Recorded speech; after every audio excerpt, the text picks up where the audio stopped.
오늘 본문 말씀은 시기적으로 예수님이 십자가에 달리시기 전에 예수님의 행적을 담고 있습니다. 누가복음 13장에서 회개와 안식일에 대한 가르침을 주신 이후에 헤롯의 음모를 접하십니다.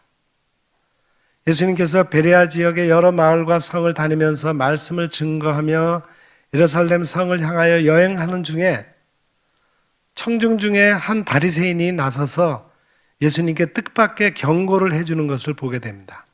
그 바리새인의 경고의 말을 듣고서 예수님께서 그에게 대답해 주는 내용을 담은 오늘 본문 말씀에는 예수님의 내면 깊은 곳에 항상 자리 잡고 있었던 예수님의 생각들과 감정들이 선명하게 드러나 있습니다. 이 말씀을 통해 우리를 구원하시고자 고난을 마다하지 않으신 예수님의 그 굳건한 사명의식과 죄인들의 구원을 향한 예수님의 애끓는 마음을 다시 한번 깨닫는 계기가 되어야 하겠습니다. 그러면 본문 말씀을 살펴보도록 하겠습니다. 첫째로 예수님의 대적자들이 예수님을 겁줘서 물러가게 하려고 시도했습니다. 31절을 다시 한번 보시죠. 곧 그때 어떤 바리새인들이 나와서 이르되 나가서 여기를 떠나소서 헤롯이 당신을 죽이고자 하나이다. 여기에서 바리새인들은 예수님의 신변에 위험이 닥치고 있다고 귀뜸을 해주는 말을 하고 있습니다. 헤롯 왕이 예수님을 죽이려고 한다는 경고를 전해주고 있어요. 여기서 나오는 헤롯은 예수님이 태어나실 때 왕위에 있었던 헤롯 대왕의 아들 중에 하나인데 당시 갈릴리아 베레아 지역을 통치하는 권력을 쥐고 있었어요. 헤롯 왕은 얼마 전에 선지자 세례 요한을 체포하여 감옥에 가둔 뒤에 칼로 그 목을 쳐서 죽인 악한 사람입니다. 그렇게 세례 요한이 죽은 뒤에 예수님께서 나타나 열심히 사역하여 군중의 인기가 예수님께 쏠리자 헤롯은 죽은 세례 요한이 다시 살아나서 활동한다고 말하면서 두려워 떨고 있었어요. 그래서 헤롯은 예수님마저도 잡아 죽이려고 계획을 꾸미고 있었을 겁니다. 바리새인들은 헤롯 왕의 이런 음모를 예수님께 여기서 알려주고 있는 거예요. 하지만 이것은 바리새인들이 예수님께 대하여 선한 마음으로 그렇게 한 것은 아닙니다. 도리어 예수님에게 겁을 줘서 예수님께서 전도 사역을 그만두게 하고 뒤로 물러가게 하려고 이런 말을 한 것입니다. 헤롯 왕이 폭력적인 권력을 휘둘러 세례 요한을 체포해서 목을 베어 죽인 것을 상기시키면서 예수님이 위축돼서 사역을 그만두고 숨게 만들려고 하는 심리 전술을 쓴 거예요. 이처럼 성경에서나 기독교 역사를 보면 항상 세상 권력과 불경건한 세상 사람들이 충성된 주의 종들과 독실한 신자들을 위협하고 압박해서 그들의 신앙을 위축시킴으로 주의 사역을 그치게 하거나 믿음을 저버리게 한 적이 많았습니다. 한 예를 들면은 바벨론에서 귀환했던 유다 백성들이 예루살렘 성벽을 수축하지 못한 채 시간을 보낼 때 페르시아 제국의 유대 관리였던 느헤미야가 아닥사스다 왕에게 간청해서 예루살렘에 와서 성벽을 수축하고자 백방으로 노력했을 때입니다. 그래서 많은 유대인들이 느헤미야의 믿음과 솔선수범의 헌신에 감명을 받아서 합심해서 예루살렘 성벽을 세워갈 때 이방 지도자 산발락과 도비아와 게셈 등 유대인들의 원수들이 여러 번 사람을 보내서 편지를 보내어 느헤미야를 협박하고 회유했습니다. 또한 그들은 뇌물을 유대인 선지자들에게 줘서 유대 선지자들까지 나서서 느헤미야에게 경고하기를 그렇게 예루살렘 성벽을 세우다가는 암살당하고 말 것이라고, 어서 성전 외소에 도망해서 숨으라고, 생명을 보존하라고 유혹했습니다. 하지만 이 모든 일은 충성된 종 느헤미야로 하여금 겁을 집어먹고 예루살렘 성벽을 세우는 귀한 사역을 중도에 그만두게 만들려고 하는 대적들의 사악한 수법인 것이었습니다. 지금도 마찬가지로 이 세상과 마귀와 불신앙의 사람들은 주의 백성들이 주의 일에 열심을 내거나 세상에서 신앙인으로서 빛과 소금의 역할을 잘 감당하고자 힘쓸 때 유혹도 하고 겁도 주고 타협도 하게 만들려고 여러 모양으로 다가옵니다. 오늘 본문 말씀에 등장하는 바리새인들처럼 겉으로는 위하는 척하지만 사실은 주님의 일에 방해를 놓고 사명의 길에서 벗어나게 하는 그런 계략을 쓰는 일을 우리도 당할 수 있는 겁니다. 오늘날도 이러한 위협과 압박이 우리들에게 그대로 닥쳐오기도 합니다. 예를 들어 코로나19 바이러스가 여기저기 발생하기도 하여 혹시나 내가 걸리지는 않는가, 우리 교회가 걸리지는 않는가 하는 두려움을 만나기도 합니다. 교회를 향해 세상 사람들의 비난과 차가운 시선을 만나기도 합니다. 혹은 신앙생활을 잘하는 중에 경제적인 어려움의 시험을 만나기도 합니다. 우리의 안전과 건강을 위하는 척하면서 믿음 생활, 봉사 생활, 복음 증거의 생활을 약화시키고 우리를 뒤로 물러가게 하려는 시험을 우리는 반드시 겪게 됩니다. 이러한 시험과 도전을 만나 결코 뒤로 물러가지 말고 굳센 믿음으로 맞서 싸우며 결연하게 주님과 함께 믿음의 길을 걸어가는 성도들이 다 되시기를 간절히 기원합니다. 둘째로 본문에 보면은 예수님께서 헤롯 왕을 여우라고 부르셨습니다. 32절 초반부 말씀을 다시 보면은 이렇습니다. 이르시되 너희는 가서 저 여우에게 이르되. 여기서 예수님은 그 바리새인들에게 예수님을 죽이려고 하는 헤롯 왕에 가서 예수님이 하시는 말씀을 그대로 전해주라고 하십니다.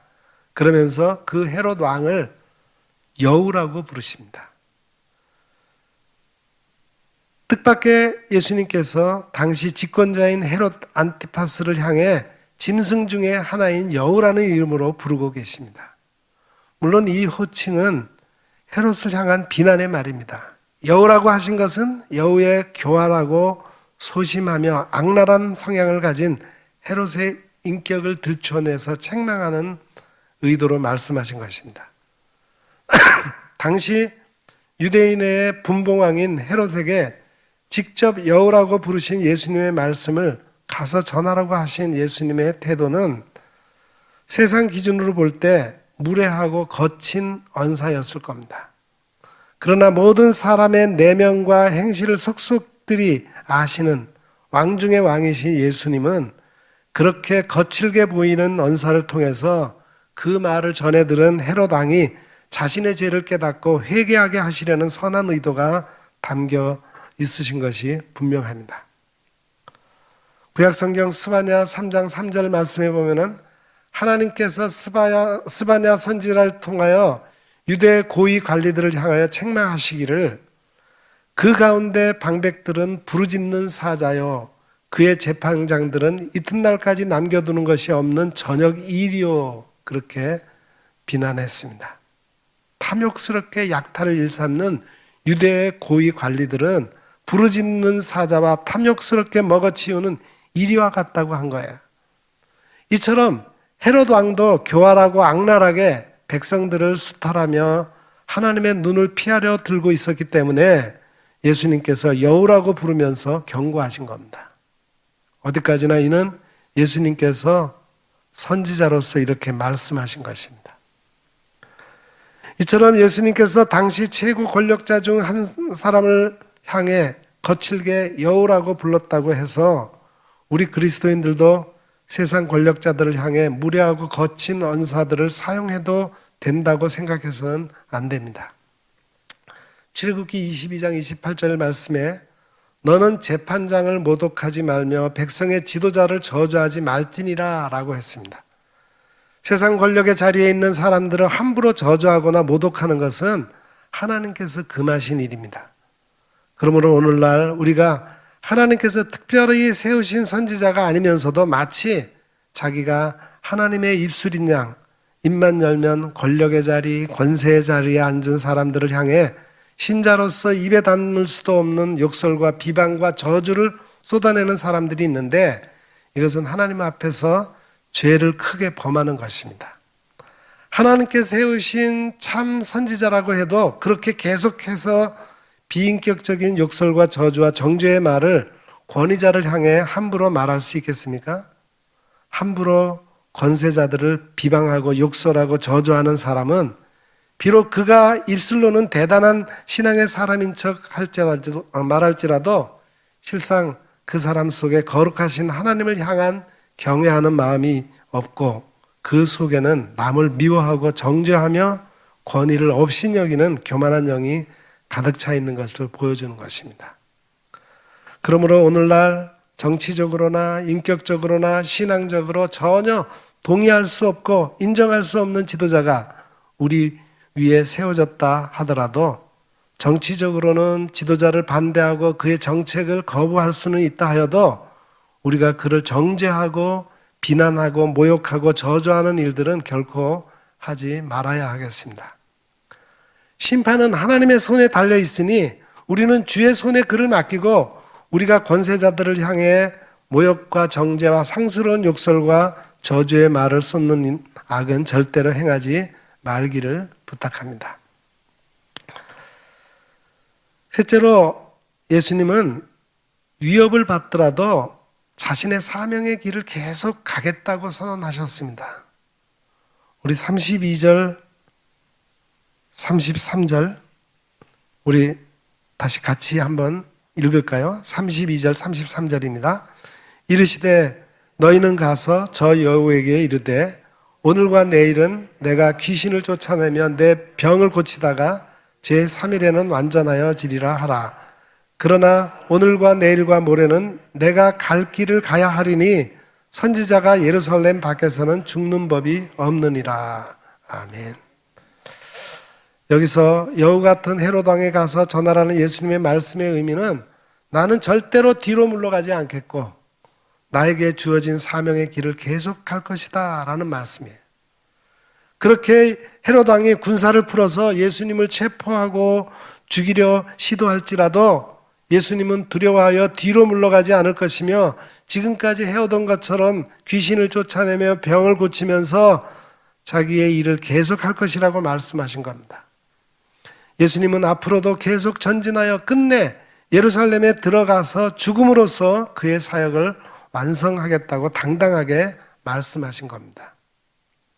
이렇듯 헤롯 왕으로부터 죽음의 위험이 다가오고 바리새인들의 반대와 적대감에도 점점 고조되어 가는데도 이렇게 예수님께서 굴하지 않고 자기의 길, 그 사명의 길을 완수하겠다고 굳은 결의를 여기서 밝히 드러내시는 이유는 무엇일까요?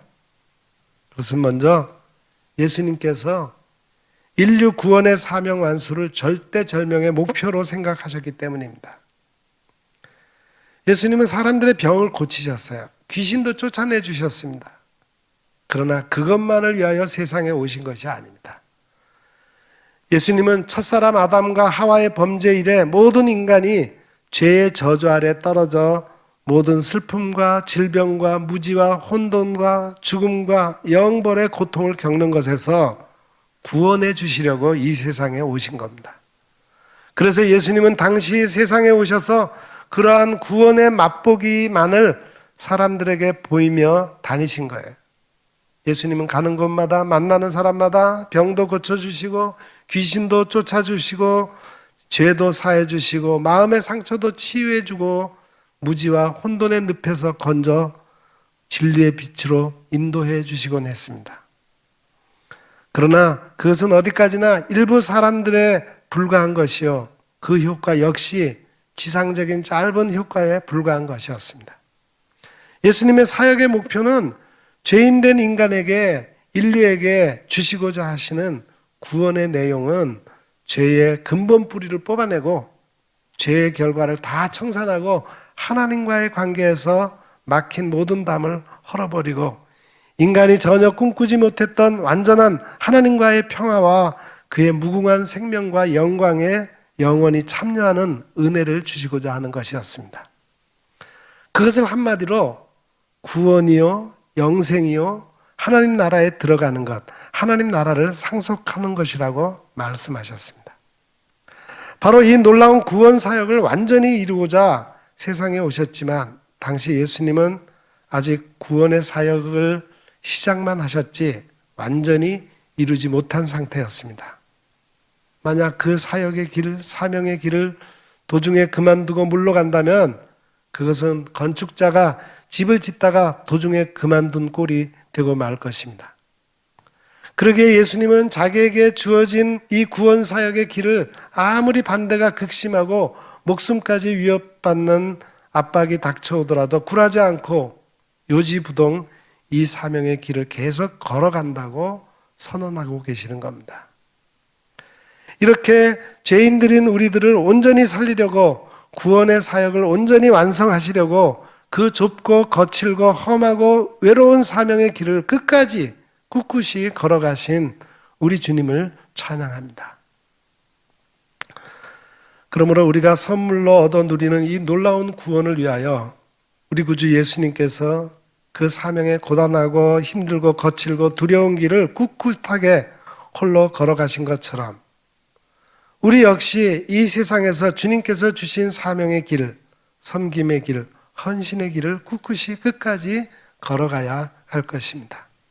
도중에 시험이 오고 세상의 압박과 위협이 다가오고 반대와 유혹의 손짓이 우리를 끈질기게 붙잡더라도 우리도 주님을 본받아 믿음의 길, 섬김의 길, 복음 증거의 길, 세상의 빛과 소금의 사명의 길을 끝까지 충성스럽게 감당하는 주님의 제자들이 다 되시기를 기원합니다. 또 하나의 이유는 예수님께서 자기의 지상 사명의 때가 매우 짧다는 점을 알고 계셨기 때문입니다. 32절, 33절에서 예수님은 자기의 지상 사역의 기간에 대해서 오늘과 내일과 제3일 혹은 오늘과 내일과 모레라고 표현했습니다. 이것은 자기에게 주어진 지상 사역의 기간이 매우 짧음을 그렇게 표현한 거예요. 아마도 이 말씀을 하실 때로부터 십자가에 못 박혀 죽으실 때까지는 약 3개월 정도 남아 있었을 겁니다. 실로 짧은 기간만이 남아 있었습니다. 그러기에 예수님께서 헤롯 왕의 위협적인 말을 들었을 때 그 짧은 기간을 헛되이 뒤로 물러가 숨어서 허비할 여유가 없었을 겁니다. 따지고 보면 우리의 남은 지상의 때 역시 오늘과 내일과 모레같이 매우 그 기간이 짧다고 할 수 있어요. 이 지상의 때가 지나면 진실한 성도들에게는 주님이 예비하신 영원한 안식과 영광의 나라에 들어가게 될 것입니다. 지상에서 육신을 가진 가운데 주님과 주님의 몸된 교회를 위해 복음과 하나님의 영광을 위하여 할 수 있는 기회는 더 잊지 못합니다. 그래서 주님께서 나면서 맹인된 사람을 고치실 때 제자들에게 친히 이르시기를 때가 아직 낮음에 나를 보내신 이의 일을 우리가 하여야 하리라. 밤이 오리니 그때는 아무도 일할 수 없느니라. 그렇게 말씀해 주셨던 겁니다. 그러므로 우리도 아직 건강이 있을 때, 물질적, 시간적 여유가 있을 때, 기억력이 아직 살아있을 때 우리가 주님과 교회를 섬기며 이웃과 동료와 친구들에게 복음을 전하며 시간을 내어 성경을 즐겨 읽으며 고난을 겪는 이들과 이 나라와 우리의 자녀들의 미래를 위하여 기도하며 손을 펴서 남에게 선을 베풀어 주기를 애쓰고 힘써야 하겠습니다. 우리의 지상의 삶은 오늘 지나고 내일 지나고 그 다음날 모레면 다 끝이 나는 짧은 여행입니다. 이 짧은 지상 사명의 여정이 끝나면 주님께서 우리의 이 짧은 수고를 기억하시고 행한 대로 갚아주시되 크고 영원한 영광으로 갚아주시는 복된 은혜가 우리를 기다릴 것입니다. 또 한 가지 예수님이 자기의 길을 꿋꿋이 가시겠다고 말씀하신 이유는 예수님께서 자기 앞길을 알고 계셨고 사명을 이룰 때까지 죽음조차 그를 흔들 수 없음을 알고 있었기 때문입니다. 여기 33절에 보면은 예수님은 다른 데서 죽임을 당하지 않고 예루살렘에서 죽을 것을 미리 아셨어요. 그래서 선지자가 예루살렘 밖에서는 죽는 법이 없느니라 하셨어요. 물론 성경을 보면은 구약의 선지자들이 예루살렘 밖에서 죽은 분들이 많이 있습니다. 세례 요한만 하더라도 요단 건너 사해 너머에 있는 헤롯의 마케루스 요새 동굴 감옥에서 목베임을 당하여 죽었습니다.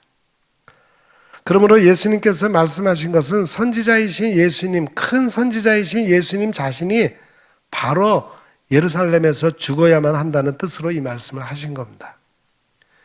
이미 예수님은 하나님 아버지를 통하여 그 예루살렘에서 유대 장로들의 손에 잡혀서 이방인의 손에 넘겨져 거기서 십자가에 못 박혀 죽을 것이라는 점을 들어 알고 계셨습니다. 그러므로 예수님은 헤롯 왕에게 잡혀 죽지도 않을 것을 아셨어요. 예루살렘은 헤롯 왕의 관할 구역이 아니고 이방 권력자인 빌라도 총독의 통치권 아래에 있었기에 자기는 헤롯에게 결코 잡혀 죽지 않을 것을 알고 계셨기에 헤롯이 그를 죽이려 든다는 말을 들어도 전혀 놀랄 것도 없었어요. 또한 예수님은 자기가 예루살렘에 올라가서 죽음으로써 자기의 사명을 완성한다는 것을 알고 계셨기에 죽음의 위협이 하나도 두렵지 않았던 것입니다.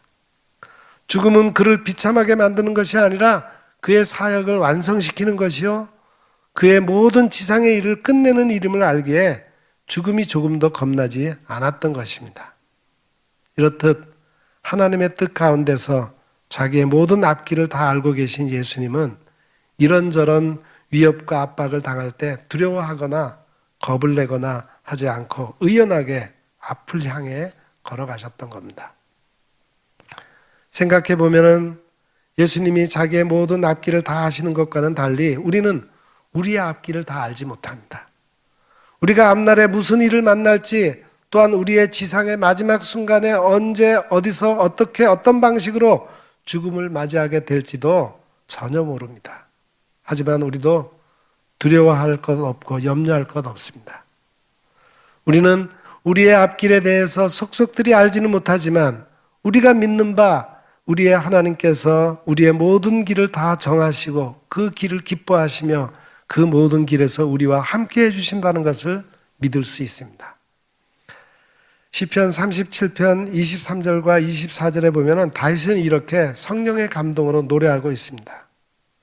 여호와께서 사람의 걸음을 정하시고 그의 길을 기뻐하시나니 그는 넘어지나 아주 엎드려지지 아니함은 여호와께서 그의 손으로 붙드심이로다.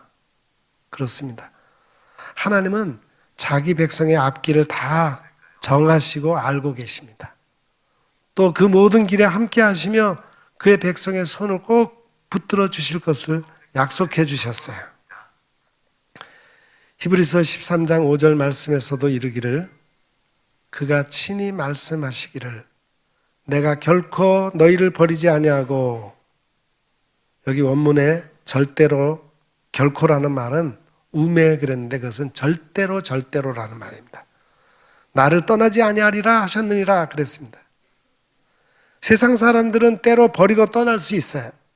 실망과 슬픔을 안기고 등을 돌릴 수 있습니다.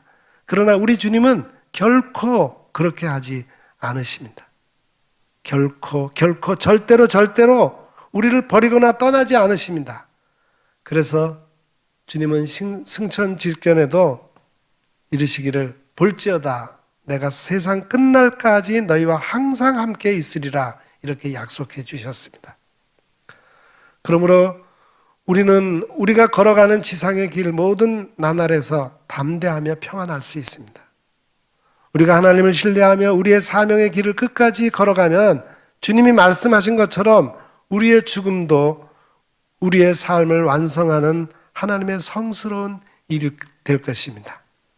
죽음은 우리의 인생 여행을 완전하게 하는 일입니다.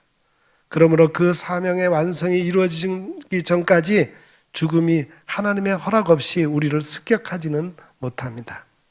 하나님의 허락이 있을 때에야 죽음이 우리에게 다가오는 겁니다. 그러므로 우리의 인생 여정에서 하나님께서 온전히 주장하사 우리의 모든 앞길을 정하심을 믿고 그 길을 다 알고 함께 해주시며 우리 손을 꼭 붙들고 함께 걸어 주심을 믿고 담대하게 살아가야 할 것입니다. 사명의 그 자리, 가정과 직장과 교회에서의 그 부르심의 자리에서 어떤 어려움이 있더라도 혼자가 아님을 기억하며 평안 중에 기도하며 묵묵히 우리의 남은 길을 걸어갑시다. 우리의 사명이 남아있는 한 세상과 마귀가 결코 우리를 해칠 수 없음을 알고 신실하신 하나님의 손을 의지하고 오늘과 내일과 모레 우리의 남은 여행길을 담대하게 걸어가십시다. 결론입니다. 오늘 본문 말씀에서 주님은 자신의 남은 지상의 삶의 여정을 일컬어 주님은 가야만 하는 길이라고 표현하셨어요. 그렇습니다. 주님은 그냥 그의 삶의 길을 주어진 대로 가지 않으시고 가야만 하는 길이 있음을 알고 그 길을 의지적으로 선택해서 가셨습니다. 비록 그 길 끝에는 지극히 큰 고통과 슬픔과 외로움과 두려움의 죽음이 그를 기다리고 있음을 알면서도 그 길을 가야만 한다고 말씀하셨습니다. 그 길은 모든 인간을 죄와 저주와 영벌에서 구원하는 사명의 길이었습니다. 두려움과 혼돈과 압박 중에도 예수님은 흔들림 없이 그 길을 걸어가실 것을 굳게 결심하시고 끝까지 그 길을 가셨습니다. 그리고 그 결과 주 안에서 우리는 영원한 생명과 찬란한 영광의 구원을 얻게 되었습니다. 한 알의 밀알이 땅에 떨어져 죽지 아니하면 한 알 그대로 있거니와 죽으면 많은 열매를 맺느니라 하신 말씀 그대로인 겁니다. 우리도 우리의 미래가 어떠한 것인지 다 알지 못합니다. 우리의 남은 인생길에서 무슨 일을 겪게 될지 다 알지 못합니다. 그러나 하나님을 믿는 주의 백성들의 앞길은 단지 우연으로 주어진 사건의 연속이 아니라 하나님께서 정해주신 사명의 길이 있음을 주님은 일깨워 주셨습니다. 그리고 우리의 삶이 주의 손에 붙잡혀 있으며 주께서 우리의 삶의 길을 정하신 것을 알고 있습니다. 그렇다고 우리는 운명론자가 아니요 체념론자도 아닙니다. 우리의 미래의 삶에는 하나님의 계획하신 선하신 계획과 사명이 있고 그 사명을 이루기 위하여 우리 역시 최선을 다해야 하는 것을 잘 알고 있습니다. 그 사명의 길은 때로는 크나큰 시련과 혹은 죽음의 대가를 지불해야 한다고 해도 결코 외면할 수 없는 길입니다. 우리들의 사명, 그 길의 마지막은 우리의 육체가 죽음을 경험하는 때일 것입니다. 그러나 우리의 육체의 죽음은 우리의 삶이 완전해지는 때이기도 합니다. 그러므로 고난과 시련과 시험과 대적이 분명히 있겠지만 우리 앞날을 두고서 두려워하지 맙시다. 어떤 경우에도 사명을 붙들고 걸어갑시다. 가야만 하는 길, 주께서 주신 사명의 그 길을 우리도 기도하며 끝까지 걸어갑시다. 피 흘려 죽기까지 구원의 사명을 다 이루신 우리 구주, 우리의 머리털까지 다 세심받으신 주님께서 우리와 끝까지 동행해 주실 것입니다. 우리가 오늘과 내일 최선을 다하여 우리의 사명을 감당하다가 제3일에는 우리도 완전해질 것입니다. 이번 설교를 준비하는 과정에서 계속 들려오는 소리는 본문에서 탄식하시는 예수님의 음성이었습니다. 예루살렘아, 예루살렘아. 그토록 암탈기 병아리를 품는 것 같이 예루살렘의 평화를 위하여 힘쓰셨지만 그것을 알지 못하고 하나님의 뜻을 저버리는 당시 유대인들을 향한 애끓는 탄식의 소리입니다. 지난 목요일 대선의 결과를 보고서 크게 기뻐하는 사람이 있는가 하면 반대로 크게 실망한 나머지 절망에 빠진 사람들도 있을 것입니다. 그 비율이 거의 반반입니다. 저는 결과 후에 각 진영의 사람들의 반응을 보고 크게 놀랐습니다. 한쪽에서는 그동안 잘못된 것을 철저히 규명하여 되돌려 놓아야 한다고 하고, 다른 쪽에서는 다시 기회를 봐서 촛불혁명처럼 들고 일어나 정권을 되찾아와야 한다고 벼르고 있습니다. 저는 그런 반응들을 보면서 무서웠습니다. 어떻게 이 나라가 철저하게 이렇게 분열이 되었을까? 주님께서 이런 우리나라의 상황을 보시면서 너희 대한민국아 하면서 똑같이 탄식하지 않을까 그런 생각을 하게 되었습니다.